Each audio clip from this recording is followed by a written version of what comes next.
So ons gaan saam met ons vanoggend is Gerry Ludik, tegniese bemarkingsspesialis en rygewaskenner by Intelligo. Gerry, so jy woon al 45 Nampo's by. Wat maak hierdie platform oor die jare steeds so waardevol vir jou en natuurlik die ander produsente wat ook hier is? Ek dink die interaksie tussen die boere en die maatskappye en gee altyd daai diepte vir wat 'n ou graag wil hê, wat jy wil sien as 'n maatskappy, maar ook as boer om al daai kennis wat jy oor die jare bymekaar maak, wil jy toets en jy soek jy baie keer nuwe innovasie en nuwe tegnologie. En dit is lekker om dan hierso by Nampo daai tegnologie te kom soek op een plaas. Jy ook nie nodig het om baie rond te ry en goed nie. So dit maak dit elke jaar baie spesiaal. Ou vriende wat jy ontmoet, ou kennisse, ou kollegas. En dan maar net die interaksie tussen die boere en georganiseerde landbou en dan die maatskappye self maak dit baie lekker.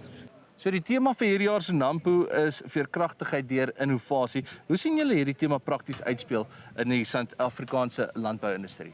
Doopie, ek dink om mee te begin, elke jaar is 'n ander vraestel. En elke jaar bied nuwe uitdagings vir die boere en vir ons as maatskappye. En ons moet veerkragtig bly om klimaatstoestande en die omgewing, dit wat buitekant gebeur, bemarking, oorlog, alles wat in die wêreld gebeur, moet ons ook kan handhaaf en daai veerkragtigheid wat ons nodig het, hou ons staande op die plase, want jy kan self dink, as ons van klimaat praat byvoorbeeld, elke jaar is anderste. Ons reënval is anderste, ons droogtes is anderster. Ons pryse, kommoditeitspryse is anders, ons insette is anders. So ons moet daai veerkragtigheid behou en ons moet al die tools wat ons as boere het, moet ons bymekaar bring om daai veerkragtigheid te behou. En so ook dieselfde met ons as maatskappye. Ons moet daai veerkragtigheid vir ons boere gee om beter besluite te kan neem op die plaas. So julle fokus spesifiek baie sterk op die 3 pilare, die grond, die wortel en die plant. Waarom is dit belangrik dat produsente hierdie elemente as 'n geheel benader?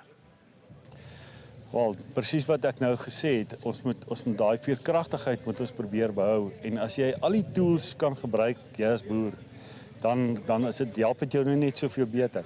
Byvoorbeeld jou bewerkingspraktyke in die grond. Kom ons begin met die grond. Bewerkingspraktyke, jou pH-regstelling vir die kommuniteit wat jy gaan plant. Daai goed moet in plek wees. Dan kan jy jou grondorganismes kan jy gebruik, jou trichodermas, jou bacillusse, en jou mycorrhiza, daai tipe mikroorganismes kan jy gebruik vir 'n sterker wortelstelsel, dis wat die grond betref, en dan in die wortel self ook dan. As ons by die sojas kom oor die rhizobium wat jy nodig het om 'n sterker plant en stikstof te fikseer uit die grond uit. Dit sal die wortel wees, wortelstimulasie, sterker wortelstelsel, bied goeie weerstand teen byvoorbeeld droogte en daai tipe goed. En die opneem van voedingsstowwe. Hoe sterker die wortelstelsel is, hoe beter kan hy voedingsstowwe opneem. En dan op die plant, en hoekom ons op die plant het is, byvoorbeeld enige plantvoeding wat ons kan gee, wat tot voordeel is, aminosure, biostimulante, maar ook in die plant is ook nodig om te sê, dit wat die plant kan gesond maak, of gesond hou, soos byvoorbeeld enigiets wat ons kan spuit om swamme byvoorbeeld teen te staan, swammiddels, daai tipe goed. En dan op die einde van die dag, dan moet die grond ook skoon wees en vry van onkruide, wat ook veroorsaak dat die plant beter vog het, dat hy meer vog het, om 'n sterker plant te kan wees. So julle glo dat Nampo is uiteindelik oor mense en verhoudings wat baie belangrik is. Waarom bly persoonlike kontak en veral gesprekke steeds so belangrik as dit kom by 'n era van vinnige digitale vooruitgang? Wel, die vraag is eintlik retoriek. Die tegnologie veroorsaak dat ons eintlik baie keer daai interaksie, daai menswees verloor.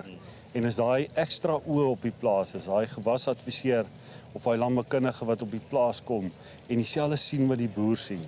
En ek dink dit is waar die verskil is tussen dit die tegnologie tot jou beste te kan gebruik of dan net tegnologie te gebruik vir so gesprek rondom beplanning vir jou boerdery, maar ook so in die seisoen ook.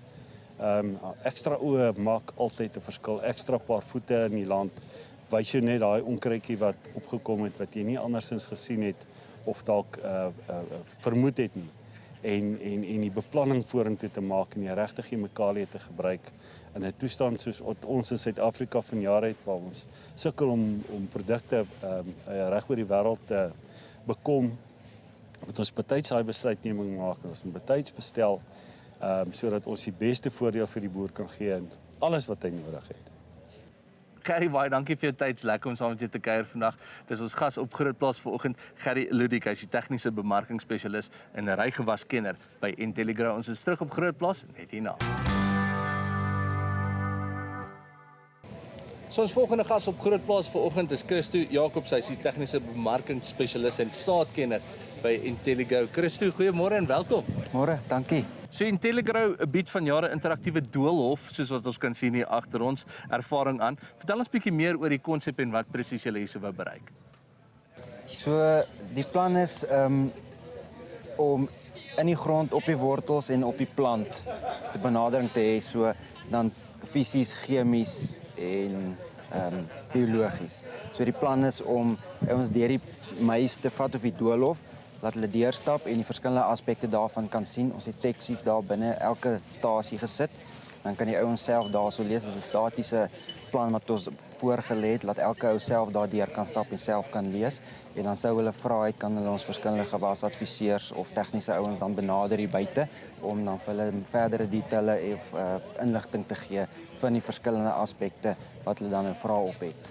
So die nuwe Cropplan witmielie hybrid is na verskeie seisoene van plaaslike evaluering bekend gestel. Vertel ons 'n bietjie meer daarvan. So ja, Cropplan is 'n baie interessante ding wat ons nou op die been gebring het. Ons is baie opgewonde oor die Cropplan. Soos ons eerste wit BT Roundup mielie wat ons nou in die mark sit. En ons toets hom nou al vir 2 jaar en ek moet sê eienskappe waarna ons almal soek in Suid-Afrika het ons regtig gekry in die mielie. Dis nie 'n ding wat ligte uitskiet nie, maar ons is baie opgewonde om te sê hy presteer bo proefgemiddeld by al die proewe, al die areas. So ons is baie opgewonde om hom te sien verder. Dit is ons eerste kommersiële saad wat ons hierdie jaar verkoop. En dan vir volgende jaar af kan ons net soveel beter doen. Maar ons toets hom nog steeds en tot dusver is die resultate wat ons kry baie goed. Ons is baie opgewonde en ek dink die Cropplan, dink ek as die ouens dit vorentoe gaan in die oog hou, ek dink is hier om te bly en ek dink die ouens gaan regtig opgewonde wees met die nuwe goeders wat ons op tans het wat ons besig is om te toets. Hierdie jaar het julle ook 2 geel variante wat julle bekendstel. Vertel ons van hulle. Ja, so 2 nuwe geels wat ons het is 'n medium groeier, ook 'n droëland mielie, meer koppig en dan het ons 'n ultra vinnig ook, spesifiek vir die besproeiing en dan natuurlik vir die ooste area wat dan 'n bietjie hoër populasie 65000 en plus plant. So ons hulle is nog in die toetsfase. As hulle hierdie jaar en volgende jaar die toets slaag, dan gaan ons hulle registreer en verder vat. Maar op die stadium kyk ons nog wat maak hulle, maar tot dusver lyk hulle op die oog af lyk dit baie goed. Ons is seker so 'n maand, nee 'n bietjie minder as 'n maand, 2 weke weg gaan die eerste proewe begin stroop. Dan gaan ons sien wat doen die data, maar ek dink ons gaan baie aangenaam verras wees. So wat maak hierdie genetika so besonder veral in Suid-Afrikaanse toestande? Ek dink dit maak dit ideaal vir ons want ons kyk vir dieselfde of ons kies vir dieselfde eienskappe wat Suid-Afrikaners wil hê, meer koppigheid, droogteverdraagsaam, siekteverdraagsaam en dan natuurlik staan vermoë en natuurlik siektepakket laat hulle redelik weerstand het teen jou noordelike blaarskroei, grys blaarvlek, al daai goeters. En dan die afdroging, ons kyk spesifiek na graadkwaliteit. Ons wil nie hê ding met graadkwaliteitsprobleme vir die boere gee nie, want ons weet natuurlik dis waar die geld begin aftrek. So ons is baie opgewonde om te sê ons kyk regtig na die eienskappe wat die boer tot voordeel gaan hê op sy plaas om so min as moontlik ander goed hoef te spuit en goed hoef te doen om sy mielie op te pas. So Christo, hoe help internasionale genetika gekombineer met plaaslike data en natuurlik agronomiese insigte produsente om meer stabiele opbrengste te behaal?